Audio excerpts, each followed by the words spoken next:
What I'm going to talk about is an excavation that we did in 2022, an 8-month or 8.5-month excavation on, as Judith said, on the site of the old Ocky White store, which was purchased by the Pembrokeshire County Council as part of their European-funded development of Haverfordwest programme.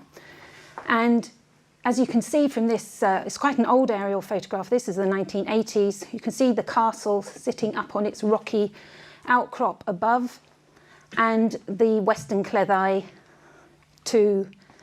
along here. So it sits in what would have been the medieval, later medieval town of Haverfordwest. And if you remember this store, which I don't, it was a sort of iconic store of Haverfordwest. Now, I'm cutting short a lot of the history of this area, but there's just to point out two things that we, when we were working with Pembrokeshire County Council, in the very early stages, we were asked to look at the history of the site to give them some indications of what the impacts might be on archaeology. And one of the main phases, if you like, of this site, before it was the Ocky White store, was that it was the site of the Mary Church Foundry. And I love this picture because it shows you how much Haverfordwest has changed since the 1950s. And that arrow points to the Mary Church Foundry, and there's the Western Cleddau, which has allowed that area now on the east side of the river is now a shopping development. But you can see in the past it was allowed to flood. It was the floodplain of the Cleddau in this point. You can see the old bridge in the background, which is on the site of a medieval bridge. And so you can imagine this urban centre developing around that castle site above it on this western side of the Cleddau. So, and I am really skipping through this, but this is the 1889 first edition, 1 to 500 map. And the red outline shows you the development area that used to have the old Ocky White store on, that Pembrokeshire County Council bought. And this, there's a few little giveaways about what else might be here other than the Cleddau Ironworks or the Mary Church Ironworks. Is that it says a little X marks the spot, convent of Blackfriars, site of, a convent being a monastic house of either women or men, but Blackfriars being the Dominicans known for their black habits. And I don't mean their bad habits, I mean that they wore black habits. So, you know, pretty good giveaway. There's also things like the Friars pub, which wasn't always the Friars, but there it is next to the Friars Lane, and the hole in the wall lane, allegedly where the poor were fed through by the friars. And the friars we're talking about, the friary we're talking about is the Friary of St Saviour's, which we know was founded by 1246 from documentary references. So, but the trouble is, when you start these pieces of work, when we're involved, we were involved, we were contracted and commissioned as a commercial piece of work to help to provide archaeological services.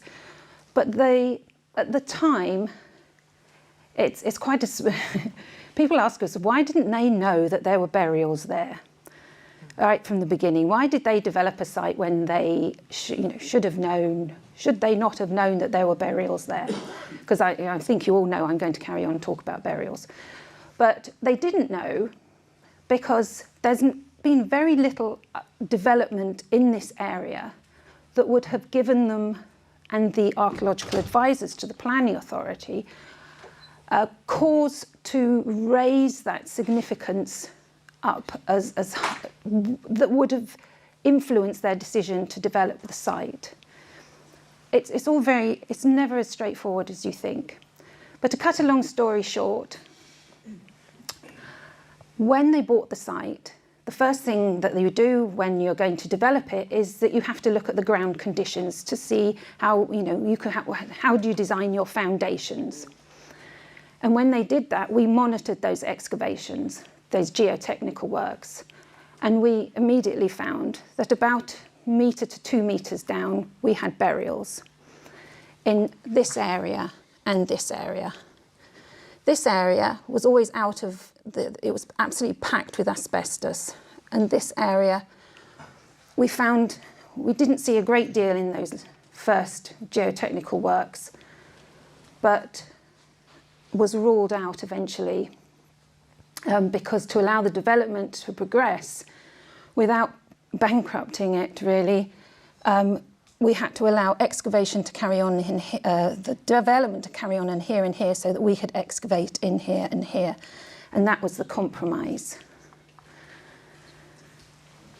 So what I'm going to do is I'm just going to whiz through what it's like when you first, how the excavation progressed. And this is what it's like when you come onto site in November 21. It's an appalling mess.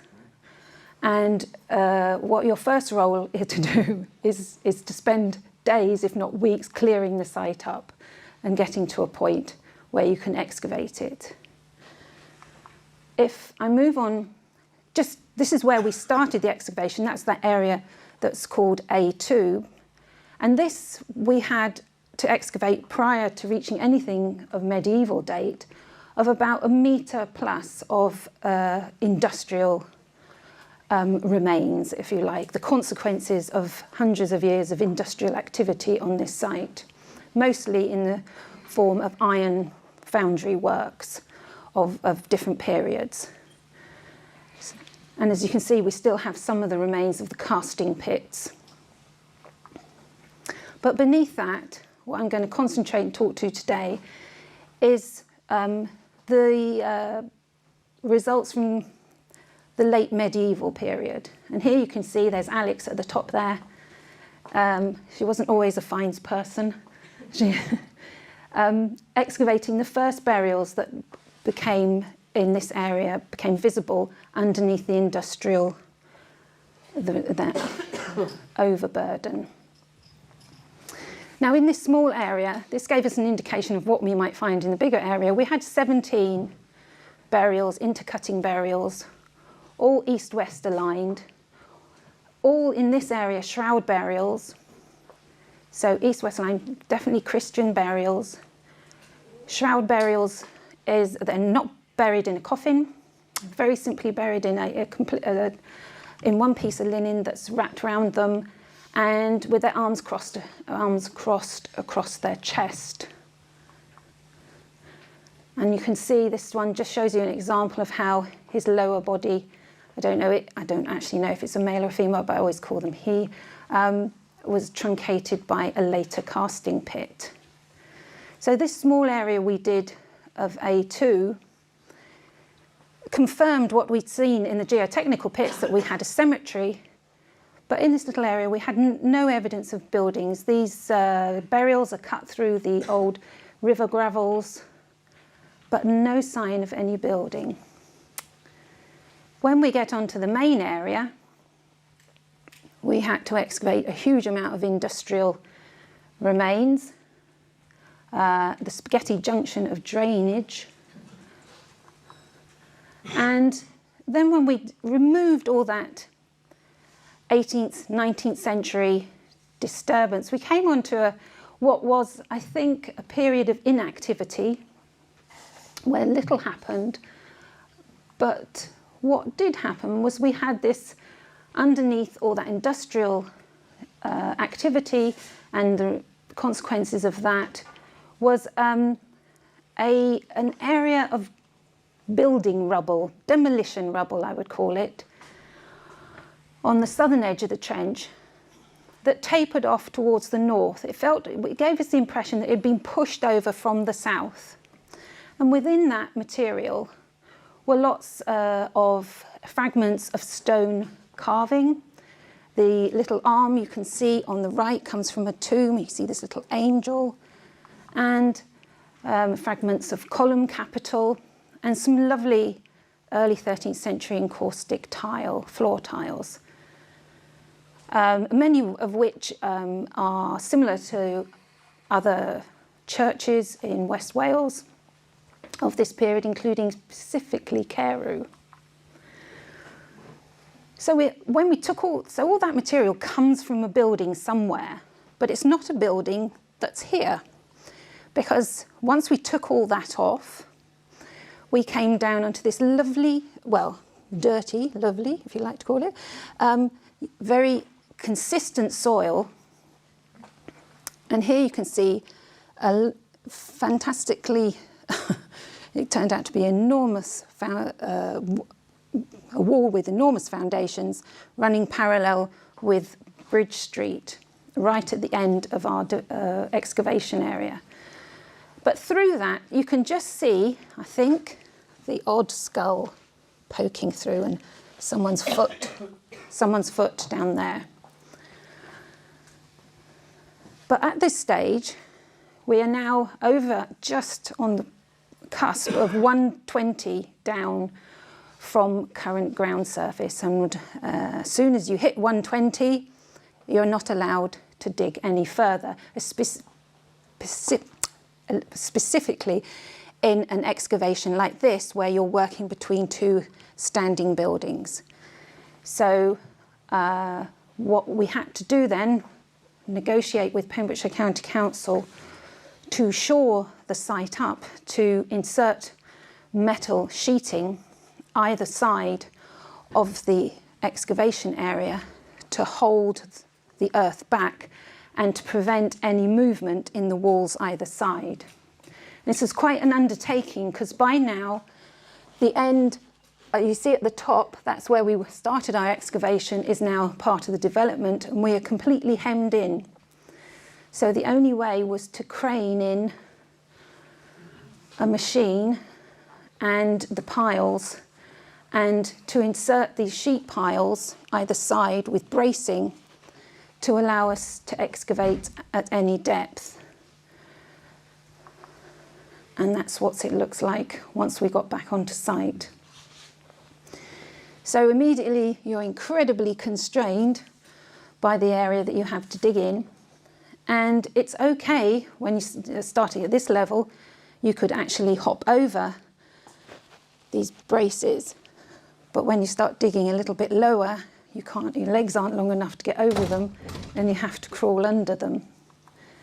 But that's what, when we first started excavating, when the sheet piling had gone in, that's how the first skeletons, the first burials appeared. But what became very clear was that this was a complex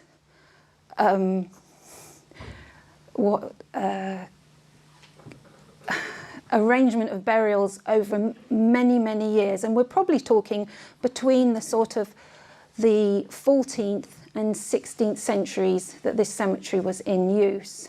So this is this west wall at the top that runs parallel with Bridge Street. Sorry if I get my east and west mixed up. But it was an amazingly complicated, active cemetery that was continually being turned over and over and over again.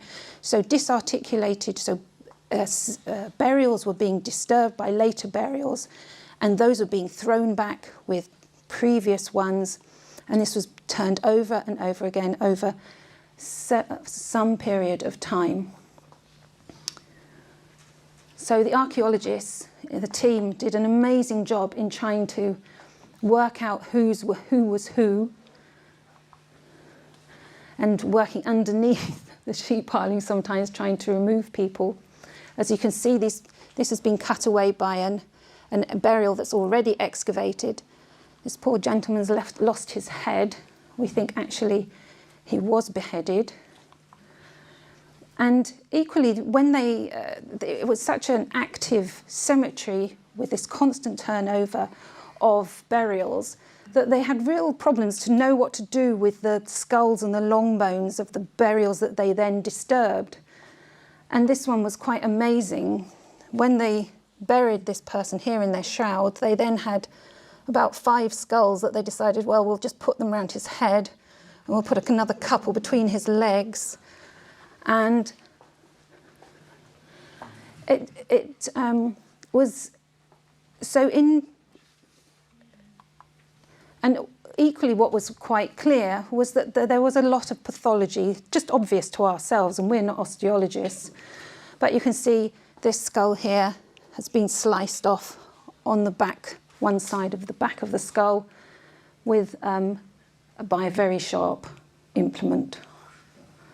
So I want to try and give you the impression of just how dense these burials are, how many there were, how complicated the mess of burials over this period of time in this cemetery.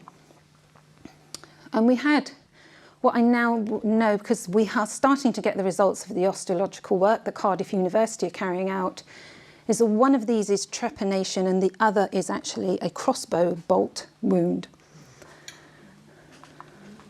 And this poor person, who was a man,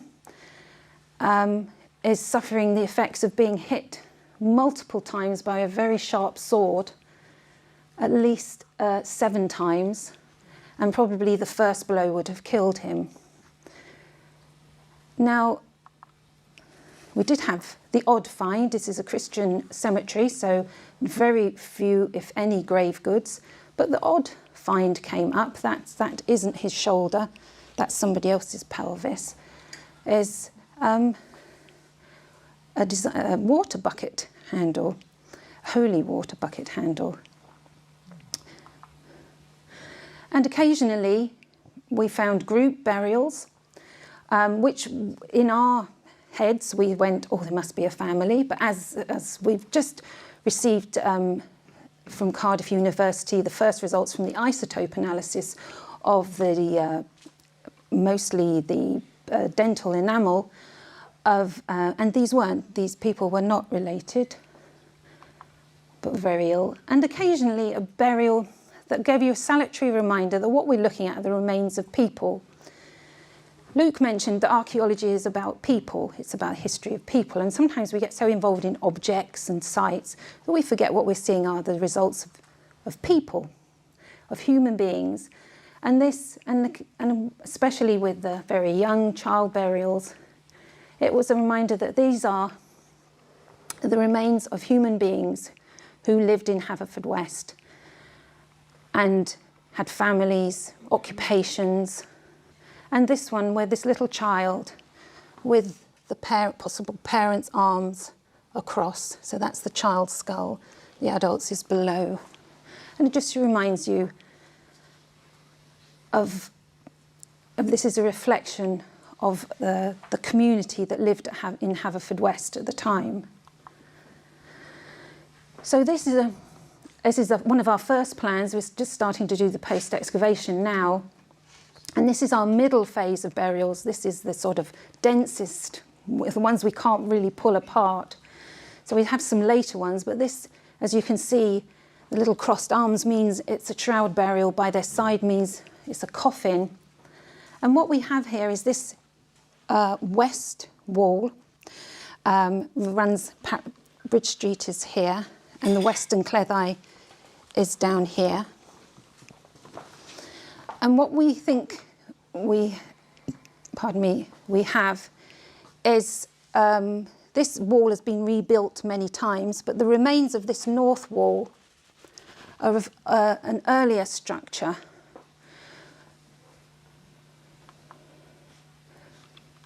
If I go back. So, one of the first findings of the isotope analysis is that the majority of people in this area are mostly local. They lived in the around about 10-kilometre radius of Haverfordwest. They're not all, but the majority are of the ones that they have sampled. But we then have 2 distinct groups. A group who were buried here on the west side of this wall.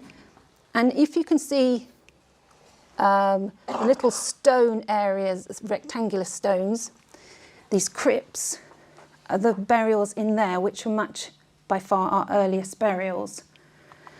And the burials at the end were all very distinctive, all adults, all coffin burials, all stacked, all robust individuals, no trauma. And what's interesting is the isotope analysis seems to indicate that these individuals, a good number, I mean, we're only talking about 11, so this is always a sample of a sample, came from further afield. So they're less local, if you like, and they could have come from southwest England, Ireland, or perhaps a little further afield. At the east end of the area that I showed you that we were excavated, what we came down to when we started excavating the burials, we realised that these little bits of stone that were poking out of the soil were actually crypts, stone crypts, very much cut through and mostly, in some areas, completely removed by later burials. And those crypts must be at the east end of a church. And we think what we have is this is a little church. And we think, our suggestion is that it's the earliest phase of church of St. Saviour's Friary. When they first came to Haverfordwest, they wouldn't have had the money to have built something substantial, but they built quite a small church, about 26 metres long. And this is the remains of the altar. And here we have a sequence of burials in crypts. And what's interesting, this is what it looked like towards the east end when we're getting near the end of the excavation, is that this burial here, right in the northeast corner of what I'm saying is the an early phase of church, is the only one that had definite grave goods. And this is a man, and he has a lead heart box in his hands, which has been completely squashed, I'm afraid. And what is interesting about this gentleman is we think he comes from northern France. So he's come the most distance. He's buried in the most auspicious place in the church. And he was very healthy as far as his bones are concerned, only the pathology on his bones. But there's no trauma, there was no trauma in any of the burials in the crypt. So you've got this distinction between the group at the far end, who could be from the monastic house, as could some of these people, but equally they're better fed. The isotopes give us that information. They come from a wider area and they suffer less trauma. And that's just an example of a heart box from Cork, from Christ Church in Cork. And we're at the end of the Crusades, but could it be that that gentleman who's buried in that core is holding his loved ones, his father or his son? I'm going to skip that bit. But just to say that we are at the very, very beginning of understanding what this collection of human remains, the skeletal remains of these humans, what they can tell us. We haven't received the osteological report yet, but what it shows is this, this vibrant, lively, violent in places, active town of Haverfordwest, and how much it was thriving economically at this time. I didn't hint, but the Franciscan is a mendicant order. It survives on alms, so it has to sit in the urban town of, as do the Franciscans. They need an urban town to support them. And what we think is, I'm going to have to skip that one as well, that what, at the moment, that we have a little, in our excavations, we found the remains of the earliest church of St. Saviour's Friary, that later was abandoned and demolished. That north wall was demolished and levelled, as were the crypts. And the east wall, much like perhaps as happened in Norwich, becomes part of the claustral range, and the church is rebuilt to the south, and that material that you saw pushed over onto the cemetery is the final demolition of that church in a much later period. And that's just an idea. It's a reconstruction of Blackfriars in Bristol, just to show you, but to give you an impression of how that the Blackfriars would have sat within that town of Haverfordwest at the base of the castle, next to the river. So there's a lot more, we've got so much more to do, and we'll know a lot more about Haverfordwest at this time, what the people were doing, what they were eating, what their occupations, what illnesses they had. But one of the things I have to say, because I must say this, and we always say to thank the volunteers, because without them, where would we be, for all the huge amount of work they put in. But if I'd known at the start of this excavation how many bones it would generate, I would have probably resigned and gone somewhere else. Because it's one thing to think, oh yes, we can cope with a few burials. But if you can see in the picture behind them, the floor of plastic bags and the sheer cost if we had done it ourselves. But the volunteers came every day to 16 Bridge Street, a shop across from the owned by an empty shop, and worked tirelessly for about 6 months, washing. Became quite a social club. And all the people used to, because they could see through the shop windows what we were doing, it became an active museum. And Alex and Bethan both did wonderful PR job with all the occupant, everyone living in Haverfordwest loves it. They used to come in every day to see what we were doing, what our latest find was.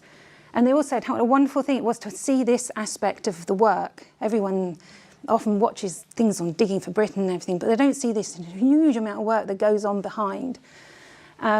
So it was a fantastic project to be involved with, and a real privilege to do it. And I just hope that we do a good job with the post-excavation. We have a lot of people working on it, and the specialist reports are just starting to trickle in. But we've got a long way to go yet. So sorry, that's a very quick whiz through. Thank you very much. Thank you.